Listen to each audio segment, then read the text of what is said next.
Y muchas gracias también a los y a las asistentes, ¿no? Es bastante impresionante desde aquí ver una sala como esta, grande, con muchísimo espacio, completamente llena.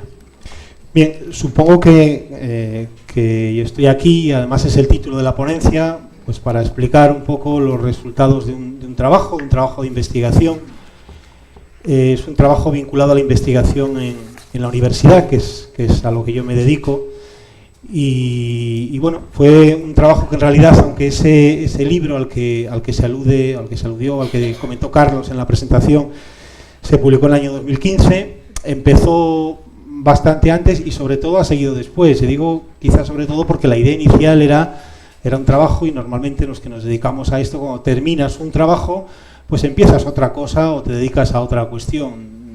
Este trabajo, pues afortunadamente a mí me ha hecho, o soy en cierta medida preso del mismo, ¿no? Porque gracias quizá pues al reconocimiento, a los apoyos, al interés, pues hizo que algo que podía haberse terminado ahí, pues que haya seguido creciendo. La idea del mismo, soy profesor de Derecho Penal. Los que nos dedicamos al Derecho Penal, nos ocupamos de la parte del derecho más dura, ¿no? El castigo, la pena, la prisión, los delitos, a veces desgraciadamente, ¿no? Delitos graves. Y mi trabajo, como digo, se centra en la parte de la violencia de género, en toda la violencia de género, pero sobre todo la violencia de género más grave, ¿no? Que es la que más daño produce, los asesinatos de mujeres y niños y niñas. Y a partir de ahí, pues trato de analizar pues varias cuestiones relacionadas con lo mismo, ¿no? La idea, o lo que a mí me llama la atención, yo vengo observando todo el proceso de evolución legislativo, medidas que se toman para prevenir, para luchar frente a la violencia de género, violencia machista, y compruebo que hay determinados ámbitos en los que sí se aprecia una mejora bastante evidente, ¿no? Por ejemplo, pasamos en apenas 15 años, pasamos de 13.000 denuncias a 130.000. Quiero decir, hoy no es fácil denunciar, no es fácil, es difícil, pero la situación actual dista mucho de la que teníamos hace 15 años, en que no es que fuera difícil, es que era prácticamente imposible. La mujer que denunciaba se tenía prácticamente que volver automáticamente a su casa con el maltratador y prácticamente con una serie de respuestas absolutamente agresivas por parte del sistema, el sistema en su integridad y también el sistema social, ¿no? Bien, esa evolución se produce, los medios son más, las actuaciones, muchas de ellas son adecuadas, pero hay una cifra, la cifra de mujeres asesinadas año tras año en un contexto de violencia de género, que fluctúa muy poco, ¿vale? Fluctúa muy poco. Esas cifras se mantienen. Bueno, tengo aquí algún gráfico que podemos poner. Esta es una tabla que he hecho yo con datos oficiales. Digo esto de oficiales porque las cifras oficiales, en mi opinión, no recogen todos los supuestos reales de mujeres asesinadas en un contexto de pareja por violencia de género, ¿no? Bueno, esta cifra en 2017 está tomada hasta el 24 de agosto. Con cifras de hoy, hoy llevamos 45, digo este año, 2017, 45 mujeres asesinadas, 7 menores, hijos de la mujer, con edades comprendidas entre los 8 meses y los 12 años. Sumadas las dos cifras, pues evidentemente que nos encontramos ante, bueno, de momento 52, y queda lo que falta de noviembre más diciembre, ¿vale? En todo el año 2016, que fue un año entre comillas bueno, se habían asesinado a 44 mujeres en este contexto, ¿vale? Los años anteriores eran 60, 65. Este año, ya digo, ya hemos superado la cifra del año pasado. El año pasado, desde hoy hasta el 31 de diciembre, se asesinaron a 7 mujeres más en este contexto, lo cual nos podría hacer pensar que de seguir una ratio parecida, pues este año superaremos las 50 y seguramente alguna más, pero ojalá que no, mujeres asesinadas, ¿no? Lo digo porque había quien anunciaba que esta cifra iba en claro retroceso y que año tras año seguro que mejoraría, ¿no? Nos vamos a situar en cifras, por lo tanto, próximas a las del año 2001. En cuanto a menores, cuando digo menores son los hijos, las hijas de las mujeres sometidas a violencia, que muchas veces es, además de matarle a ella, se mata al niño o la niña, en otras ocasiones no.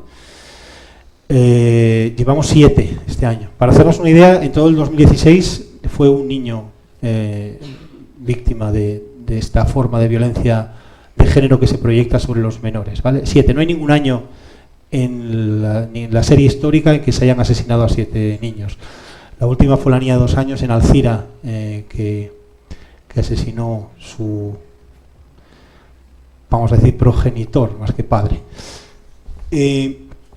Por lo tanto, el punto de partida de mi reflexión o de mi trabajo es qué es lo que se está haciendo mal o qué es lo que no estamos haciendo bien, que pese a todos los esfuerzos, y hay que reconocer que se han hecho bastantes esfuerzos para cambiar el modelo de prevención frente a la violencia de género, ¿por qué al menos en la parte más grave, en la parte más extrema, en la parte más violenta de este fenómeno,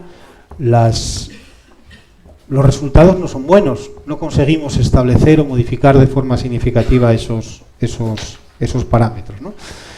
Ya digo que llama la atención porque hoy es menos difícil, no voy a decir más fácil, es menos difícil denunciar. Hay bastantes más medios que los que había antes a nivel de asistencia, a nivel de protección. Quiero pensar, y hoy aquí pues el público es gente que está con niños, ¿no? Con menores, ¿no? Como pueden ser mis hijas, yo tengo 2 niñas, ¿no? Quiero pensar que el modelo educativo ha cambiado algo, quiero pensarlo, ¿no? Quiero pensar que el modelo educativo ha cambiado algo. Soy consciente de que el modelo educativo no se hace solo en el colegio, ¿no? Da igual si ese niño o niña llega a casa y a su padre le ponen las zapatillas cuando llega, pues evidentemente no va a ser fácil cambiar un modelo que mi impresión siempre ha sido que es mucho más efectivo lo que se ve en casa que lo que se aprende fuera. Bueno, pues como digo, ha habido un cambio significativo y sin embargo en ese ámbito se mantiene. Ese cambio significativo aparentemente continúa. Digo aparentemente en el sentido de que ahora tenemos un pacto del que se ha hablado mucho, un pacto de Estado. A veces se utiliza una terminología que tiene aparentemente más un efecto simbólico que real, ¿no? Los pactos de Estado, los minutos de silencios también, o la palabra tan sobada lacra, creo que también, pero no basta, ¿no? Y yo los pactos, las leyes y todo lo demás, pues prefiero enjuiciarlo en función de los resultados obtenidos. Ya veremos lo que consigue este pacto, estas 200 medidas, y ya veremos sobre todo cuántas se cumplen y cuántas no se cumplen, porque tenemos bastantes cosas de la ley integral del año 2004 todavía sin cumplir. Bueno, esta visión crítica es compatible con lo que estoy diciendo antes. Evidentemente, una mejora se ha producido, lo cual también era fácil porque veníamos de la nada, ¿no? Veníamos de la absoluta desprotección. Bien, por lo tanto la hipótesis es esa, ¿no? Yo cuando hago esa hipótesis, bueno, pues trabajo en ello.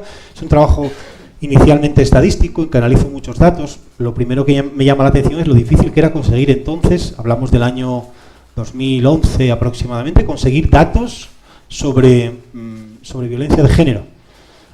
¿Por qué? Porque las muertas eran muertas y iban a la bolsa común de muertas, como se dice, ¿no? Muertas, no, asesinadas, ¿no? Esos titulares que siguen apareciendo de muere víctima de, bueno, no, es un asesinato, ¿no? Con lo cual era difícil conseguir datos. Al final, de una forma no sencilla, pues conseguí seleccionar algunos, que hubo un organismo que ya no existe, que sí que recopilaba más o menos determinada información, violencia de género.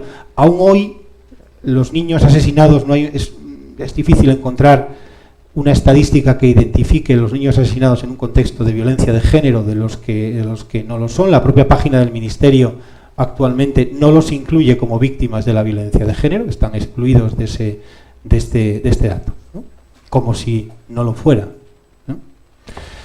Bueno, pero consigo una información y trabajo en ella durante un tiempo y llego a una serie de cuestiones que me llaman la atención, que las voy a plantear ahora, son 4, y después las voy a desarrollar, no todo lo que quisiera o que sería posible, sino, no sé si se oye, se sigue oyendo, ¿no? Es que yo tengo un retorno que es bastante incómodo. Bueno, luego lo vas a padecer, o sea, no... Sí, estoy sufriendo. Estás porque sufriendo, vamos. ¿no? Sí, yo lo oigo un poquito después. Bueno, entonces, cuestiones de ese primer análisis que me llama la atención. La primera, lo que yo llamo inasequibilidad normativa del feminicida. ¿Qué significa esa expresión? Así que puede resultar un poco... Inasequible normativamente quiere decir que aparentemente hay un perfil de sujetos que coincide desde luego con todos los que matan, a los cuales con cualquier cosa que les amenacemos no cambia su comportamiento. Y esto es muy importante, como luego diré, porque tenemos un sistema muy basado en el derecho penal, muy basado en la amenaza. Y resulta que hay un perfil de feminicida que está demostrado que le amenacemos con lo que le amenacemos, su comportamiento no cambia. Y ese perfil lo vemos muy claramente, ¿no? Hablé del último asesinato de una niña en Alcira. El anterior es el supuesto de esta chica Jessica Bravo, ¿vale? Es uno más, en los cuales él, después de matarla, de 5 disparos en la cabeza, se estrella y se mata. ¿Qué le importa a este con lo que le amenaza el sistema penal, ¿no? La segunda cuestión es que a la hora de analizar los factores concurrentes en cada uno de estos, hemos superado desde el año 2001, ¿vale? Llevamos, me parece que ahora mismo, como 1014 mujeres asesinadas con cifras oficiales. Luego hay casos que se colocan como en investigación y con el tiempo terminan desapareciendo la mayoría de las estadísticas, ¿vale? Bueno, la segunda cuestión es que aparece un factor muy recurrente en esos 1000 casos, que es víctima y agresor estaban, dice la estadística que manejo entonces, en trámites de separación, ¿vale? La estadística nos habla, luego lo veremos, pero en ese caso aparecía como un 40%, yo estoy seguro de que son muchos más y explicaré a qué me refiero. La tercera cuestión es, cuando uno entra en este mundo, se encuentra que hay un factor clave. Cuando hay una denuncia, lo que hay que hacer es valorar la situación de riesgo. ¿Por qué? Porque, como acabo de decir, el maltrato, aunque hablemos de él como uno, esconde diferentes perfiles de maltratadores. Y ese proceso es esencial, porque de esa valoración de la situación de riesgo se va a derivar qué medidas de protección se van a tomar. Si tenemos 130.000 denuncias al año, no podemos tomar las mismas medidas en 130.000 ocasiones. ¿Qué necesitamos? Necesitamos tener una capacidad selectiva. Una capacidad selectiva para saber dónde, ante qué situaciones y perfiles la situación de riesgo se dispara y tenemos que actuar. Vuelvo al penúltimo caso, esta chica Jessica Bravo. Todos los que seguimos estos casos hemos oído que tenía establecido un valor de riesgo medio. El valor de riesgo medio no determina ninguna medida especial de control, más que esporádicamente alguna valoración o una llamada de teléfono, cosas de este tipo, ¿vale? Y la cuarta cuestión que a mí me llama la atención en este proceso es la relativa a la denuncia, ¿no? De esas 1000 mujeres, más de 1000 mujeres asesinadas desde el año 2001 hasta aquí, el porcentaje de mujeres que habían denunciado se sitúa en el 17, algo. Entre el 15 o el 20% habían denunciado. Quiero decir, el 85% restante no llegó a ser siquiera objeto de consideración por el sistema de protección. O sea, esta chica asesinada, Jessica Bravo era una de estas que están entre el 15-20% que sí denunciaron, y además creo que denunció 4 veces. Superó el primer filtro que no había superado un 85% de las mujeres asesinadas. Y superando ese primer filtro, ya no dependía de ella el correcto establecimiento de un sistema específico de protección, sino del sistema. El sistema consideró que no había riesgo, que había un riesgo medio que no era en absoluto especialmente relevante. Bueno, pues esas son las cuestiones que me llaman la atención y que voy a intentar desarrollar, como digo, brevemente, porque evidentemente son muchas las cuestiones que entran aquí, ¿no? La primera es relativa a la inasequibilidad normativa. Como decía antes, el derecho penal, ingenuamente, los que menos creemos en el derecho penal somos los que nos dedicamos a él. La sociedad tiene una gran esperanza en el derecho penal. Endurezcamos el Código Penal, vamos a introducir un nuevo delito, y al día siguiente no pasa nada significativo. Desde el punto de vista político es un buen sistema relativamente barato. Es decir, vamos a endurecer el Código Penal, y hemos llegado al punto en el cual el ciudadano de pie cree que tenemos un Código Penal benévolo. No me refiero a violencia de género, me refiero en general. Y lo que tenemos es un Código Penal de los más duros de Europa, ¿vale? Una de las tasas más bajas de Europa de delitos violentos, desde luego muy inferior a la de Noruega, Suecia o Alemania, delitos violentos. Y la segunda tasa más alta de población penitenciaria proporcional por número de habitantes de Europa, después de Reino Unido. Ese es el sistema al que hemos llegado. ¿Por qué? Porque cada vez que hay un problema, el mensaje es el mismo. Endurezcamos el Código Penal. Y además transmitamos la idea de que el Código Penal es blando para que así podamos plantear el problema de que reformando el Código Penal, endureciendo el Código Penal, el problema se va a terminar. No digo que no sea necesario, pero que desde luego, y sobre todo en determinados ámbitos, no es en absoluto la solución, salvo que nos basemos exclusivamente en criterios vengativos, no intimidatorios o preventivos, de decir, bueno, vamos a endurecer esto porque el hombre y la mujer, el ciudadana, como es un ser motivable, ante determinada amenaza, dejará de comportarse infringiendo la norma. Realmente esto funciona en muy poquitos casos, este esquema, el esquema de sujeto motivable que deja de cometer, y desde luego sabemos que no funciona en general en los delitos más graves, en los violentos, y desde luego aquí no funciona. Ya veremos por qué. Aquí me refiero en los casos más graves, en los más violentos, ante determinado perfil. Bueno, este modelo de endurecimiento penal continúa. Se acaba de introducir una nueva agravante de discriminación por razón de sexo, y en el Pacto de Estado contra la Violencia de Género aparecen varias medidas más de carácter penal, entre ellas la polémica pseudo reforma o casi desaparición de la dispensa no declarada, que esa es una cuestión en la que creo que no vamos a poder entrar. Bien, lo cierto es que, como digo, hay un perfil de delincuente que es inasequible a este tipo de comportamientos, ¿no? Y como decía antes, en el caso, claro, el estudio que yo hago retrospectivo, eso tiene algunas consecuencias positivas y negativas, ¿no?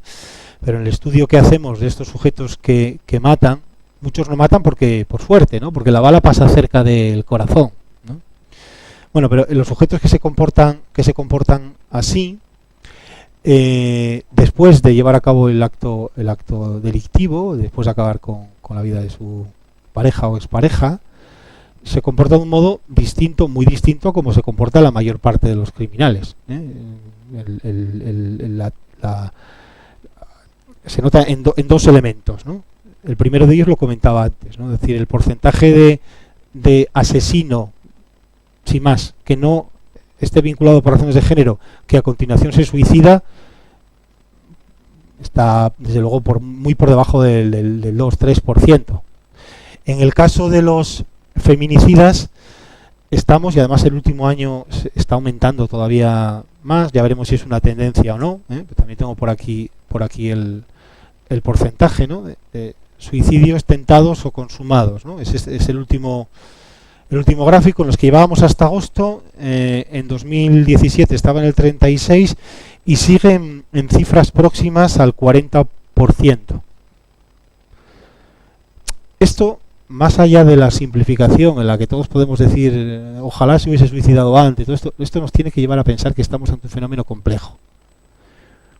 Que cuando una persona, un sujeto, un maltratador, un asesino, llega hasta el punto de matar y tratar de acabar con su propia vida o hacerlo, estamos ante un fenómeno extraño, un fenómeno difícil, un fenómeno peculiar en el que tenemos que desentrañar qué hay detrás de todo eso, ¿vale?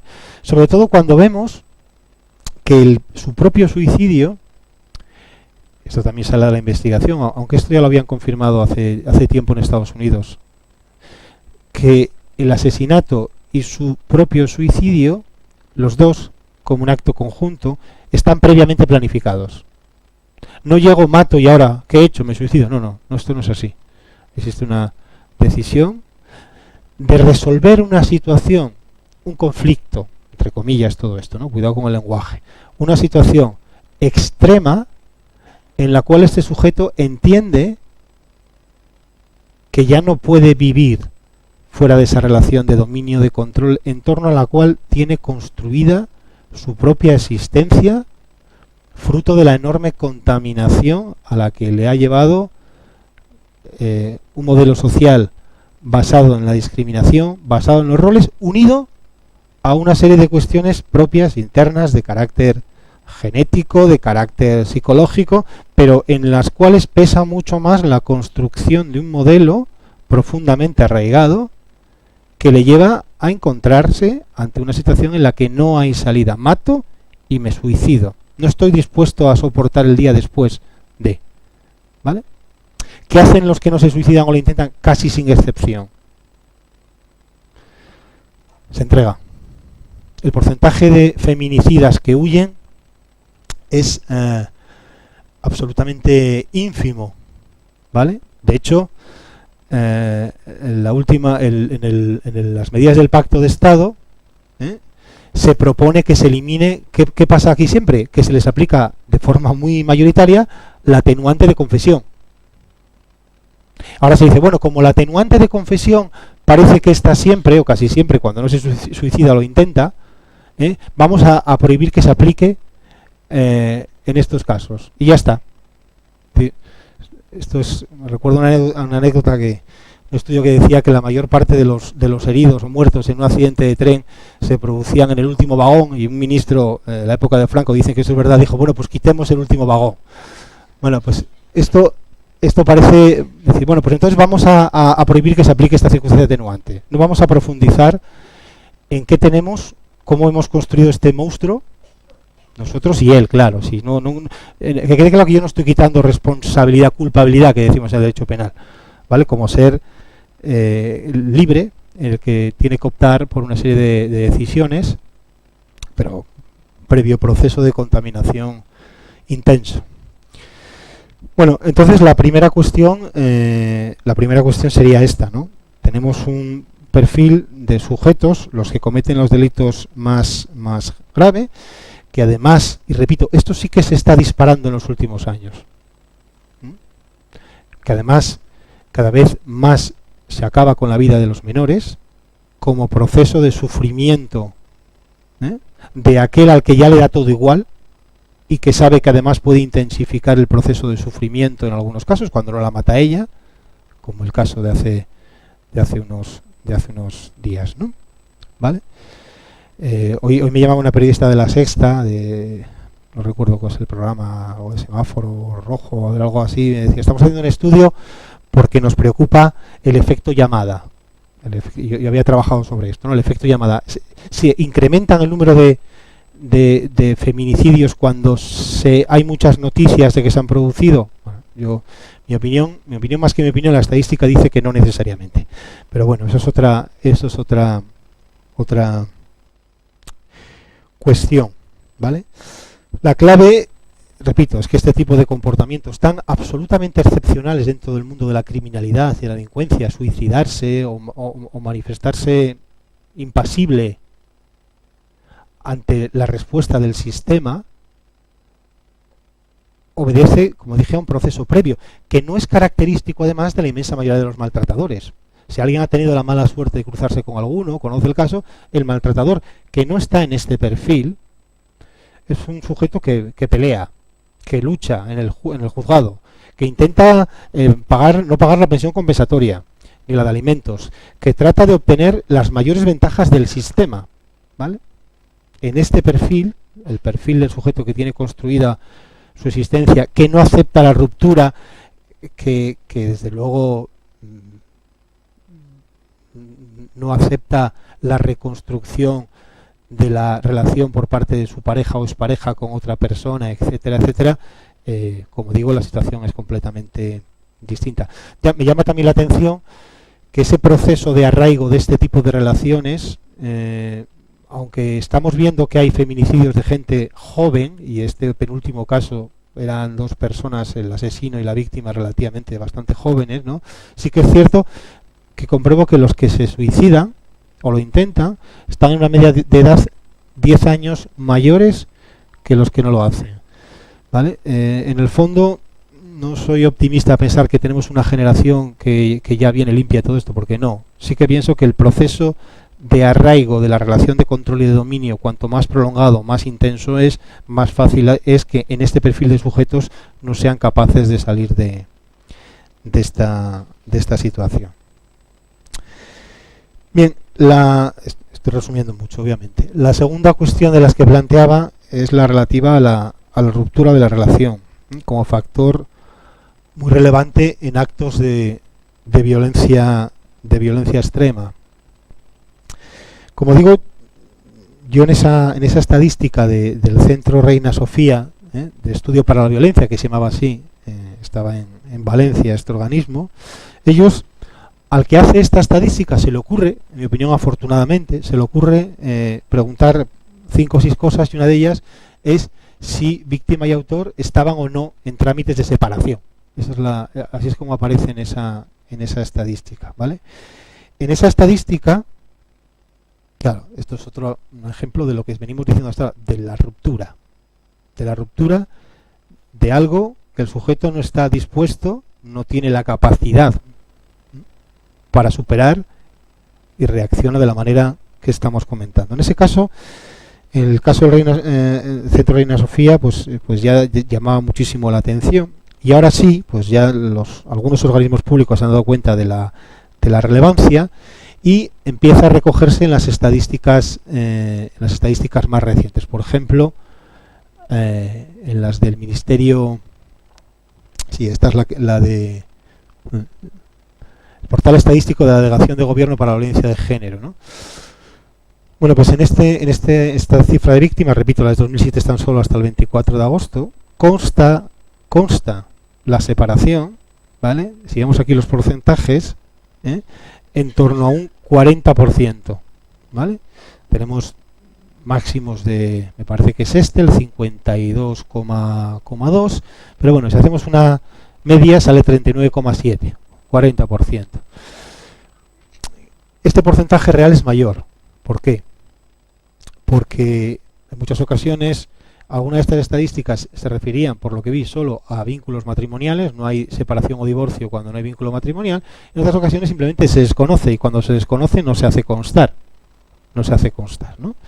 Si volvemos al penúltimo caso, solo estoy utilizando los 2 últimos, ¿vale? Para ver que esto no es una cuestión extraordinaria o excepcional, ¿no? Pues en este último caso, en el de Jessica Bravo, por lo menos lo que sale en los medios de comunicación, y en el de Alcira también, en los 2 se comenta, y lo comenta en el último caso la madre, que afortunadamente está viva, que le había anunciado hacía 3 días que se iba a separar, que iba a romper la relación, ¿vale? En el caso anterior, pues por lo mismo, dice que decide matarla, y cuando recibe esta comunicación.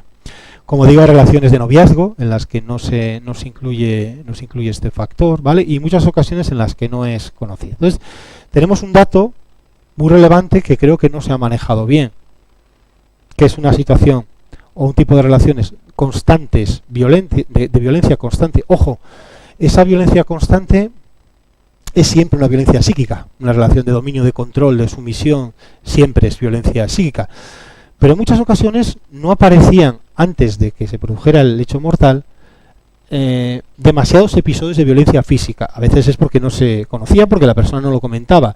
Pero vemos que este tipo de violencia, por lo general, es una violencia de control. ¿Qué quiere decir? Que mientras tú no te salgas el guión, me voy a comportar como lo que soy, como un patán, te voy a hacer la vida imposible, pero no necesito una proyección de violencia extrema, no necesito sangre. Una vez que te revelas y sales de ese modelo, es cuando se proyectan la mayor parte de las situaciones de violencia. El mensaje de ruptura es el mensaje más extremo que puede recibir este perfil de sujetos. Es decir, se terminó, una ruptura creíble, una ruptura que muchas veces tratan de reconducir, por las malas o por las falsas buenas, ¿vale? A través de la amenaza, que muchas veces tiene éxito, y a través, en otras ocasiones, de un supuesto arrepentimiento que dura lo que dura la estrategia para reconducir la relación, y que después se termina, ¿no? Bien, esto, como digo, es característico de este modelo de relación, de estos roles profundos de dominio, profundamente machistas, arraigados de control absoluto, en el que no se puede discutir la autoridad del maltratador. Si se discute, pues llega la violencia física, y si se discute, definitivamente llega la violencia extrema. Bueno, más que nada, aparte de identificar esto, que creo que tampoco era especialmente difícil identificar, lo que me llama la atención son dos cosas. Es que cuando estudio el sistema actual de protección, veo que no prevé sistemas específicos de gestión del riesgo en procesos de ruptura cuando hay maltrato, cuando hay violencia, ¿no? Y eso me llama la atención. Yo pregunto, bueno, estoy en contacto con muchas personas en este mundo, ¿no? Y dicen, no, bueno, pues nosotros a veces cuando les maltratan les recomendamos romper esa relación, sin lo que yo, por lo que vendrá después, creo que es esencial, que cuando tomamos una decisión como esta, que es necesaria romper una relación de violencia, tenemos que saber, por lo menos, que ese riesgo se va a disparar y que tenemos que saber cómo gestionarlo. Porque por lo general, ni los organismos encargados de esto, por lo que he visto, ni la propia mujer es consciente de la situación. La propia mujer muchas veces tiene bastante con sobrevivir, Nunca quiero transmitir una situación de reproche, sino una identificación de datos objetivos. Hay aquí un gráfico en el que digo, bueno, cuando hay ruptura, cuando hay separación, ¿dónde mata a la mujer? ¿Dónde? Me pregunto, ¿dónde la mata? En su casa, ¿no? La mata en su propio domicilio, ¿no? Parece que es este gráfico, ¿no? El anterior, no, este. Aquí aparece el domicilio, y aquí aparece el siguiente factor, ¿no? Es un porcentaje, como digo, altísimo. Lo que dice, bueno, si ha habido una ruptura, ha habido una separación, ¿qué hacen los dos en el domicilio? Porque el riesgo se ha disparado y, sin embargo, la protección no se ha activado. Y además compruebo lo que estaba en el gráfico anterior, que supuestos de separación, pues no, ya veíamos que la denuncia es bajísima. Los supuestos de separación no incrementa de modo significativo esa denuncia. ¿Por qué? Por mil razones, ¿no? Una de ellas es porque quizá a mí la frase que más me ha impactado es decir, es que yo no tengo interés en denunciarlo, lo que quiero es que me dejen en paz, lo que quiero es vivir tranquila, lo que quiero es, no tengo un particular interés en una persecución, en una venganza. Esto es llamativo cuando se escucha el bulo de las denuncias falsas, ¿no? Y todo esto, ¿no? Yo creo que quiero, lo que hay son muchas no denuncias, no denuncias falsas, ¿no? Y como digo, el sistema, la propia víctima, ante una situación que dispara el riesgo en situaciones, en perfiles de estos sujetos controladores, dominantes, que no aceptan la ruptura y que practican esta forma de violencia, el sistema no prevé situaciones específicas, e incluso en algunas ocasiones se fomenta sin más. Es decir, tienes que romper esto y ya está, tienes que romper la relación. No, yo creo que esa ruptura tiene que ir acompañado de un proceso de gestión del riesgo que supone este tipo de determinaciones, ¿no? Bueno, la cuarta cuestión que apuntaba antes se refiere a los métodos utilizados para valorar el riesgo. La primera reflexión es que estos métodos de valoración del riesgo son métodos fundamentalmente policiales. No tengo nada contra la policía, al revés, ¿no? Me parece que cumple su labor, pero que no es un método de valoración técnico por parte de una persona que sea capaz de identificar este tipo de situaciones, ¿no? La Ley Integral del año 2004 prevé la creación de las unidades de valoración forense integral. Muchas comunidades, entre ellas Asturias, no la tienen. Esas unidades de valoración de riesgo integral eran para esto, para hacer una valoración no exclusivamente policial, sino una valoración basada en el análisis de las características del maltratador, para ver si podíamos estar ante un sujeto, ante un perfil que nos situase en escenarios de riesgo muy alto. ¿Y qué es lo que tenemos? Bueno, pues lo que tenemos es lo que voy a explicar a continuación. En el año 2007, ¿vale?, se aprueba una instrucción, es una instrucción que es la 10/2007 de 10 de julio, fue modificada un poquito después, en octubre, y se estableció un sistema de valoración policial de riesgo y también luego de valoración de evolución del riesgo dentro de un sistema que se llama Biogen, el sistema de seguimiento integral a las víctimas de violencia de género, y ese sistema se basa en un cuestionario, en una serie de preguntas que se le hacen a la mujer que denuncia. La primera cuestión en la que yo siempre llamo la atención es el sistema tan original que tenemos en nuestro país de determinar el riesgo de comportamiento de la persona A preguntándole a la persona B, en el sentido de que el test de valoración de riesgo se le hace a la mujer, ¿vale?, cuando denuncia. Es un sistema informático que da un resultado que puede ser en parte corregido por la impresión de quien realiza la prueba, y es un sistema en que se basa en preguntas. Tengo aquí, no sé si se verá, pero bueno, yo tengo aquí reproducidos algunos, me parece, estaban en otro archivo. De todas formas, tengo aquí alguna de estas preguntas, ¿no? Se basa en la realización de una serie de preguntas, y un programa informático determina, después de realizar esas preguntas y sus respuestas, un riesgo no apreciado, bajo, medio, alto o extremo, ¿vale? Esas son las posibilidades. Cada uno de estos riesgos tiene previsto un menú de medidas a tomar. La protección física personal de la víctima solo está previsto que se adopte si el riesgo es extremo. Bueno, luego hablaré de cifras de cuántos casos de riesgo extremo hay ahora mismo en España, que es bastante inferior al número de mujeres asesinadas todos los años, ¿vale? Bien, este sistema, si atendemos a datos que tampoco se suelen analizar, ¿no? Repito, esto es aquí llegan, esto es como para algo gráfico, las tortugas estas que tienen que llegar al mar, ¿no? Es decir, ¿cuántas llegan a denunciar? De las que denuncian, ¿a cuántas se realiza el sistema de evaluación de riesgo? Y de las que se les realiza, ¿a cuántas se les identifica un riesgo lo suficientemente grave para ser realmente protegidas, ¿no? Porque estos días algunos jueces han alterado mucho porque se criticaba el caso este del riesgo medio, que era una valoración, en todo caso policial, ¿no?, confirmada judicialmente, pero inicialmente policial. Bueno, pues si atendemos a datos, yo los tengo aquí recogidos, los puedo leer, pero además, como imagino que la letra no se ve demasiado bien desde aquí, ¿vale?, estaría aquí, los datos, porque tampoco es fácil encontrar estos datos, los datos que implican un mal funcionamiento del sistema no es fácil que se publiquen estadísticamente. Las trampas en reducir el número de víctimas mortales son trampas para el que las hace, porque el año siguiente tiene que inventar algo mejor. No sé si me explico, ¿no? Con lo cual, pues al final ahí no tiene en mi opinión, demasiado sentido.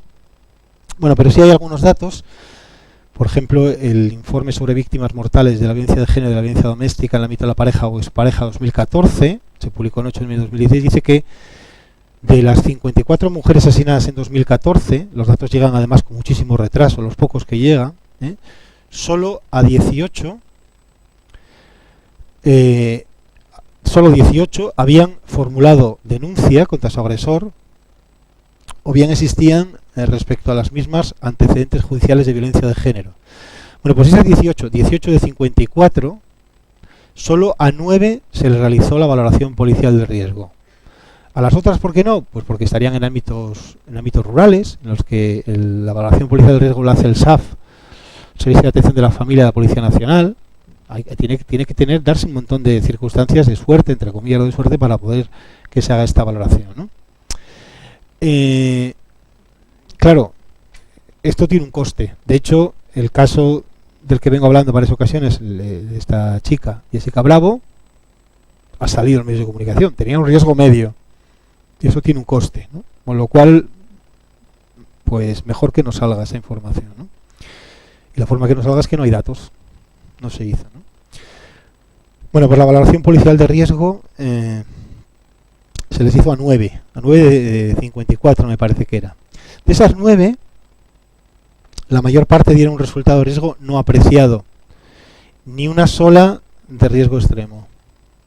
¿Vale? 54 que están muertas y a ninguna de ellas se identificó este riesgo.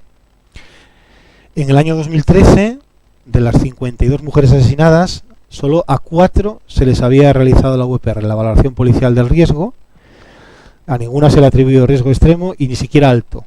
¿Vale? En el 2012, de 49 mujeres asesinadas, a 5 se les había realizado la valoración policial de riesgo y solo una se identificó con riesgo alto y ninguna con riesgo extremo. ¿Vale? Ese es el escenario. Y la importancia de esto, no sé si se percibe bien, es que de 130.000 denuncias tenemos que saber ante qué situación nos encontramos en estos casos. Porque no hay 130.000 policías, ¿no? La valoración del riesgo, en mi opinión, es algo que debería ser absolutamente obligatorio. O sea, no debería existir la posibilidad de que cada víctima no tuviese un riesgo valorado. Luego hablamos de cómo se valora, ¿vale? Pero es algo, en mi opinión, imprescindible. Es decir, tenemos que saber si estamos ante un perfil determinado u otro para adoptar un tipo de medida. Bueno, como este modelo era un absoluto desastre, en el año 2016 se eliminó y se sustituyó por otro parecido.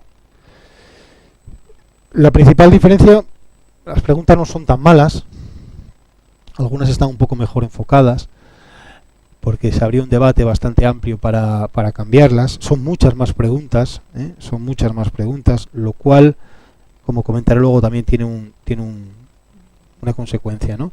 Este modelo de 2016 llevamos poco tiempo con él en vigencia. En mi opinión, no va a dar unos resultados significativamente mejores a los del sistema anterior. Después de analizarlo, después de ver las preguntas, después del año y pico que ya lleva en vigor, las consecuencias aparentemente son parecidas. Deficiencias que presenta el sistema, el anterior y el nuevo. Algunas le he comentado ya, ¿no? Primero, que solo se realizan en un ámbito urbano, en un contexto de los servicios de atención a la familia, y por lo tanto el resto pues queda muchas veces a la apreciación subjetiva. Recuerdo en una de estas pues charlas como la de hoy, ¿no? Al acabar, me decía un guardia civil que estaba destinado pues en un pueblo de Asturias que no viene ahora a cuento, me decía: nosotros nunca podemos acordar riesgo extremo, lo acordamos en base a procesos intuitivos y de experiencia, que a veces no son malos, depende de la experiencia de la persona que tenga la cuestión. Porque si acordamos un riesgo extremo, incluso muy alto, estamos obligados a irnos a proteger a la víctima y no hay nadie más que nosotros, desatendemos todo lo demás. Con lo cual, hemos decidido, y un poco se avala, porque que nunca se adopte riesgo extremo y alto, porque si no tenemos que desatender todas las otras ocupaciones que como guardias civiles destacados en determinada zona tenemos. En segundo lugar, también lo decía, no lo decía antes, lo comento ahora, ¿no? Es un proceso victimizante. ¿Por qué? La víctima tiene que contestar hasta 50 preguntas. Hasta 50 preguntas en las que se le van preguntando sobre cosas profundamente desagradables, ¿no? Y hay que ponerse en el estado anímico emocional de una mujer que llega a dar el paso de denunciar y tiene que empezar a contestar cosas pues absolutamente difíciles, duras y desagradables, ¿no? Ya digo que uno de los grandes cambios es que ahora son muchas más preguntas. No sé si era necesario hacer muchas más preguntas o preguntas mejores, más enfocadas en el problema, ¿no? Como decía antes, el resultado se basa exclusivamente en la declaración de la víctima, ¿no? Y no del maltratador, al que en principio no se le molesta con estas cosas. Y quizá para mí lo más importante es que es un sistema, unas preguntas que están basadas fundamentalmente en criterios cuantitativos y no cualitativos. ¿Qué quiero decir? Que es un sistema que tiende, y para eso quizá no es tan malo, tiende a pronosticar un riesgo de reiteración en la agresión. Pero no es un sistema cualitativo, no distingue entre agresiones más graves o agresiones menos graves, ¿vale? Contiene una serie de preguntas. Voy a poner solamente pues 4 ejemplos de estas preguntas, de estas 50 preguntas, ¿no? Se le pregunta a la víctima si han existido episodios previos de violencia física o sexual o quebrantamiento de medidas cautelares. La mujer que está en riesgo de ser asesinada no denuncia 14 veces, generalmente denuncia una. ¿Por qué? Porque o eso sale bien o sale mal. Entonces dice, no hay estos episodios denunciados, y si le preguntan si los hay sin haber denunciado, en muchas ocasiones este perfil de víctima, que es una víctima, como he dicho muchas veces, no muy próxima a un preso de guerra o a un secuestrado de larga duración, que llega a empatizar, a justificar con el comportamiento del agresor. Agresor que muchas veces realiza una violencia, este perfil de control, que, como dije antes, no necesita en muchas ocasiones ser extremadamente violenta, porque mientras esté la situación controlada es suficiente. Bueno, una respuesta que no a alguna de estas preguntas dificulta ya muchísimo llegar al riesgo extremo, ¿no? Se le pregunta si ha tenido episodios de agresión previa sobre otras víctimas. Estamos hablando de un sujeto que tiene construida su relación, su existencia en base a esa relación, una relación que viene de muy atrás, una relación sobre la que desarrolla medidas de presión, de control, de dominio, violencia, más o menos. No es un sujeto que va cambiando ¿vale? Entonces la mujer dice, bueno, casos reales, ¿no? Nos conocimos con 16 años, nos casamos y todo eso. No ha desarrollado episodios de violencia sobre otras víctimas. Entonces se contesta que no, y baja otra vez la puntuación de este supuesto. O se le pregunta, esta es la más, en mi opinión, la más criticable de las que yo he visto. Se le pregunta a la víctima si su agresor ha intentado suicidarse. Es decir, el que hizo el test dijo, ostras, hay muchos de estos que se suicidan, debe ser que son suicidas. Vamos a preguntar si ya se ha intentado suicidar alguna vez anterior, pues por alguna cosa que le salió mal o porque la mujer dice, pues no, la verdad, no se ha intentado suicidar en ninguna ocasión, ¿no? El feminicida que se suicida no es en absoluto un suicida, ¿vale? No sé si me explico, no tiene nada que ver con el perfil de una persona que tiene una depresión o que tiene una situación de este tipo. No. Llega un momento en que ante la percepción de que lo que he dicho ya en varias ocasiones, ¿no? Se va a terminar esa relación en torno al que tiene construida su propia existencia en base a un dominio, un control, una dominación, pues decide como un mismo acto matar, suicidarse y a veces matar a hijos de... O se le pregunta a la víctima si el agresor tiene problemas económico-laborales ¿Qué esconde esta pregunta? ¿Qué pasa? ¿Que es violento porque tiene problemas económico-laborales? Si dice que sí tiene problemas económicos laborales, aumenta el riesgo. Y si dice que no, dice, pues no, económico-laborales no, el trabajo está trabajando, lleva toda la vida. ¿No? Entonces se baja otra vez la puntuación. ¿Vale? Es un ejemplo de preguntas, en mi opinión, claramente desenfocadas, ¿no? Bueno, esto, como digo, no está funcionando. Hace un año el Ministerio de Interior se inventó otra historia, duró 6 meses. Es el sistema DARAA, son detección automatizada de riesgo de agresiones. El objetivo era un poco identificar estos perfiles de feminicidas. Dice, cuando el sistema detectaba indicadores de riesgo,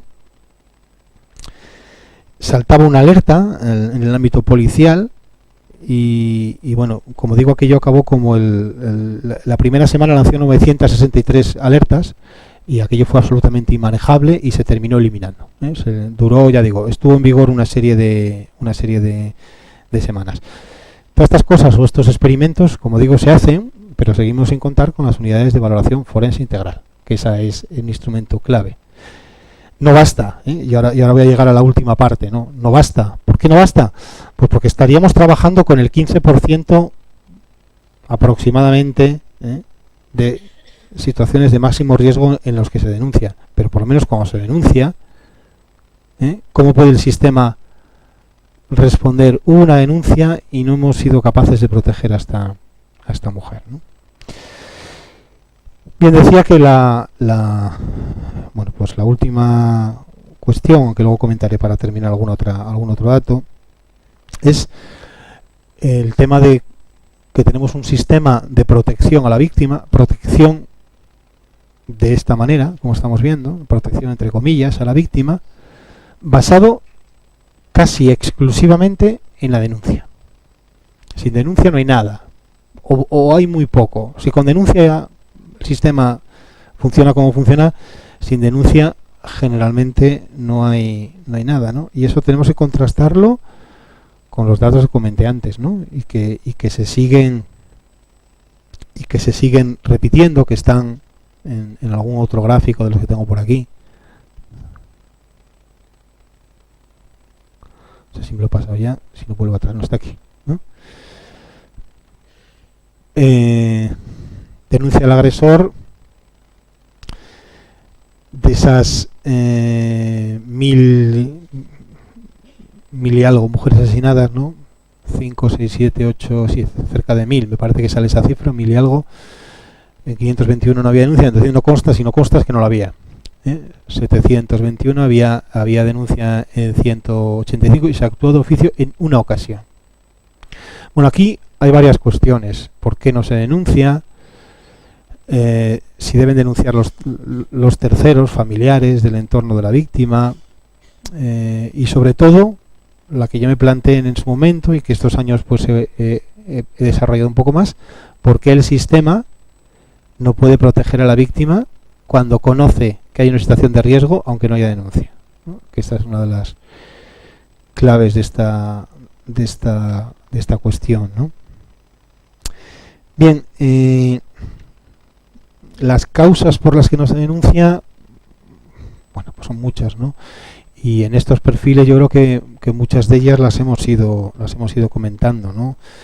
A veces parece un milagro que se denuncie por parte de una persona sometida a un maltrato continuado con un proceso de anulación personal en que ya ni es consciente de que es víctima de la denuncia, en el que además o alternativa o cumulativamente puede haber miedo, no sabe qué va a pasar después, se desconfía en lo que va a ocurrir, en cómo va a actuar el sistema, pero sobre todo hay una falta clara de conciencia de ser víctima de violencia, que no es más que la consecuencia de este proceso prolongado de maltrato, ¿no? El cerebro humano, que es pues por definición inteligente, ¿no? Ante situaciones insoportables crea canales de salida, ¿no? Y igual que el secuestrado de larga duración y el famoso síndrome de Estocolmo, para soportar esta situación difícilmente soportable y comprensible, termina empatizando con los propios secuestradores.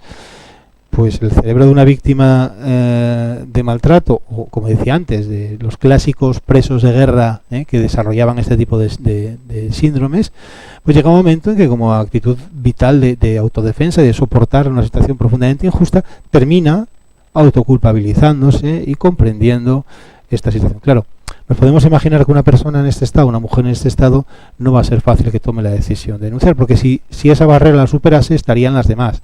El miedo, la incertidumbre, el qué va a ocurrir, ¿no? Y de ahí, pues que muchas de estas mujeres, cuando son conscientes de su situación, pues el paso al que llegan es, bueno, yo quiero salir de esto, pero no tengo un particular interés en presentar la denuncia, ¿no?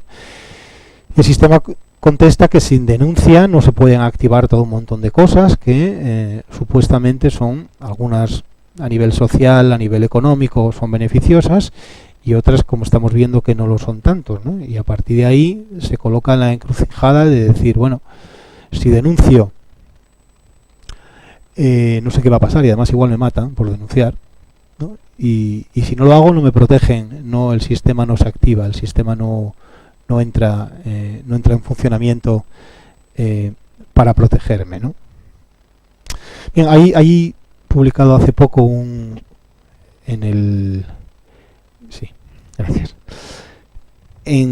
un estudio del CIS, en que, bueno, no habla de los casos más graves, habla en general. Yo creo que esto no se va a ver muy bien,